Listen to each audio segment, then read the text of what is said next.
coffee in the morning. What are your thoughts? Because I can give you my thoughts, but I can give you slightly different thoughts based on the research, my professional opinion as a nutritionist, my personal individual experience. And I think this highlights why this topic can be so confusing and so conflicting and so varied across the board depending on who's sharing the information. But as a nutritionist, I take all these factors into consideration when I'm advising someone on, say, a certain ingredient on their diet.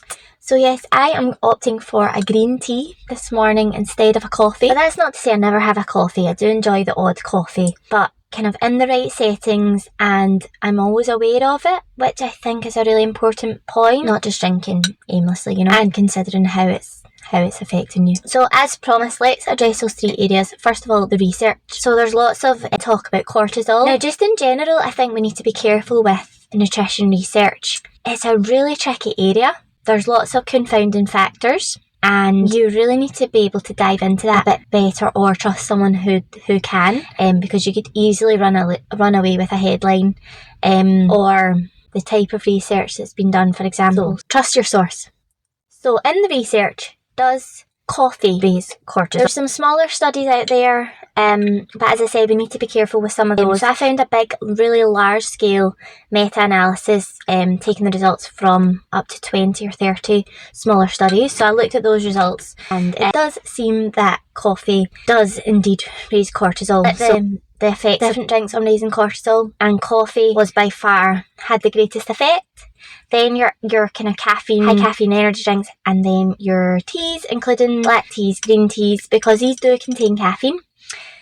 But coffee had more than double the effect on the levels of cortisol, and this is because green tea has other elements, other constituents in there, such as L-theanine, which is an amino acid that's very calming. So I do see green tea as more of a kind of all-round balanced effect. So it's got the calming elements in there, which I will go into my personal experience, but I find that works well for me. But in terms of the research, yes, coffee does raise cortisol quite significantly. But then what does that actually mean? Do we understand what cortisol is and how raising it could have an effect? Like many hormones and neurotransmitters and chemical messengers in the body, cortisol is a good thing. We need it. It's what gives us our get up and go in the morning. It's an important part of our circadian rhythm. But just like anything, when things are thrown off balance or out of balance, then they can become inflammatory. Cortisol affects your blood sugar. So this is why it can give us some available energy. But if we are going to use that energy in terms of doing some exercise, then it may be helpful. But otherwise, those peaks and troughs in blood sugar may not be helpful just in your day-to-day In terms routine. Of how coffee and caffeine affect your gut is very important as well.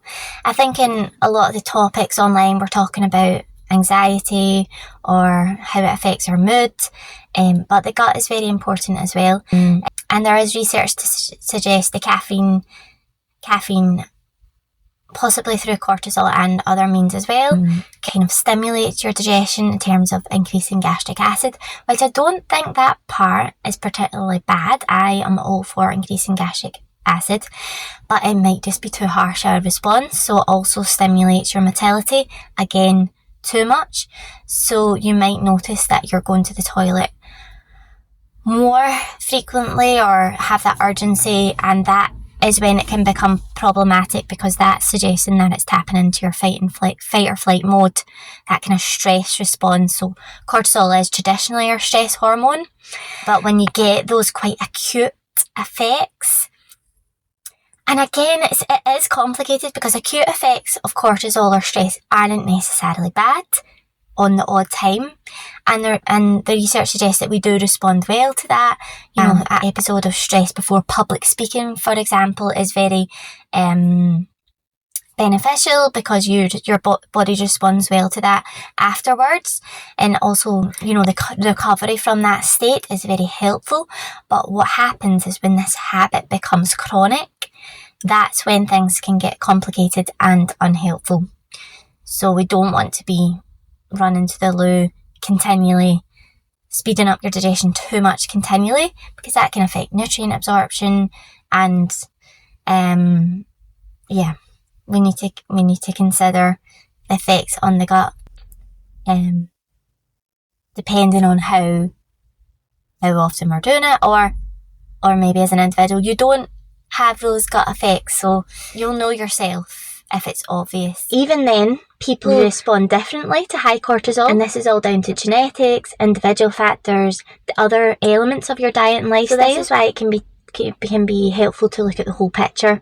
How much magnesium have you got in your diet promoting that CAM? How's your sleep? How much waking hours of CAM do you have throughout the day? And all these elements will balance cortisol, as well as factors like genetics. So your resilience to stress can be very individual, as well as people's sensitivity to caffeine as well. That's also another individual factor. People can be affected very differently by that increase in cortisol. So in terms of your mind, your mood, your productivity, your digestive functions. So some people might be anxious in the toilet, others are feeling up, ready to go a run to burn off that extra energy that it's providing. And this individual sensitivity, or how we respond to different ingredients, goes across the board as well. I think caffeine is maybe just one of the most obvious ones, and gets a lot of attention. As a nutritionist, I would also be asking why you're opting for coffee, and what does that habit look like? Is it just one a day, or is it continually throughout the day? And again, why? Is it because you like the taste? Is it because how it makes you feel? Is it because you feel like you need an energy boost? In which case I would be wanting to explore other avenues. Is it for a source of antioxidants? That's another positive that coffee has in the research in terms of your antioxidants. Again, people could run away with that and say, well, coffee's great. The research says it's great. It's good for your liver. There's packed with antioxidants. From my point of view, I would argue that there's other sources of antioxidant that don't have potentially detrimental effect of that excess caffeine on the system. So it's just about weighing that up again. But as a nutritionist, I would be asking about coffee habits and considering how that sits in the rest of your diet. Because if you're having 10 coffees a day on an empty stomach compared to having a very good quality espresso after a really balanced, high antioxidant, high phytonutrient, high fibre meal, then those two pictures look quite different. So that's where a nutritionist would come in to look at the patterns and look at the diet as an overall. But then just moving into my last point is you as an individual. I very much feel that we have this responsibility. Every individual has this responsibility to take responsibility for their own health, whether it's medications, advice, food, assessing patterns and how you feel, how you look, how you operate day to day. This has to come down to an individual level. It does not work when one size fits all, because as I've said, we've got so many individual factors in terms of our genetics, our individual makeup, our diet, our life load. We are all unique beings.